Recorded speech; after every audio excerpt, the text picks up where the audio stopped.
الحمدللہ والصلاة والسلام علی رسول اللہ اما بعد باب علی کل مسلم صدقہ، ہر مسلمان کے ذمے کچھ نہ کچھ صدقہ ہے۔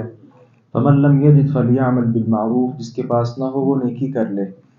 امام فرماتے ہیں ہمیں حدیث بیان کی مسلم بن ابراہیم نے، انہوں نے کہا ہمیں حدیث بیان کی شعبہ نے، انہوں نے کہا ہمیں حدیث بیان کی سعید بن ابی بردہ نے۔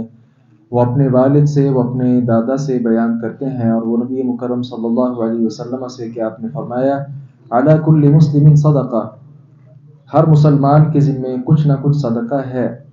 فقالوا یا نبی اللہ، صحابہ کرام نے عرض کی یا اللہ کے نبی، فمن لم یجد، جو آدمی نہ پائے، اس کے پاس صدقہ کرنے کی طاقت نہیں، وہ کیا کرے؟ آپ نے فرمایا یعمل بیدی، وہ اپنے ہاتھ کے ساتھ کام کرے، فینفع نفسہ ویتصدق، اپنے آپ کو بھی فائدہ پہنچائے ان پیسوں سے اور صدقہ بھی کرے۔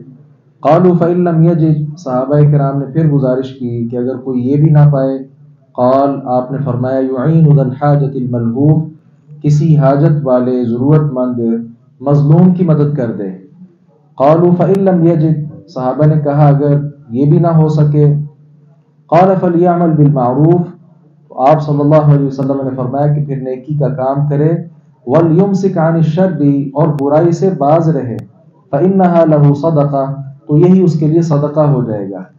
تو یہ حدیث مبارکہ بھی جو ہم نے پڑھی ہے، اس میں خاص بات یہ ہے کہ اللہ تبارک و تعالیٰ کی مخلوق پر شفقت کرنا یہ ضروری ہے۔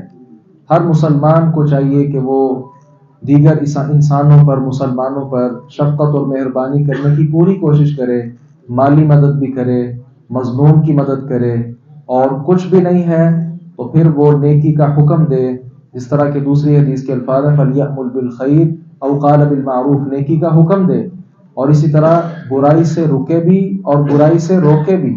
یہ ساری چیزیں بھی انشاءاللہ صدقہ میں آ جاتی ہیں، جو انسان کے لیے اجر کا باعث ہے۔ اللہ تعالیٰ سے دعا ہے باری تعالیٰ حق بات کو سمجھنے اور اس پر عمل پیرا ہونے کی توفیق عطا فرمائے۔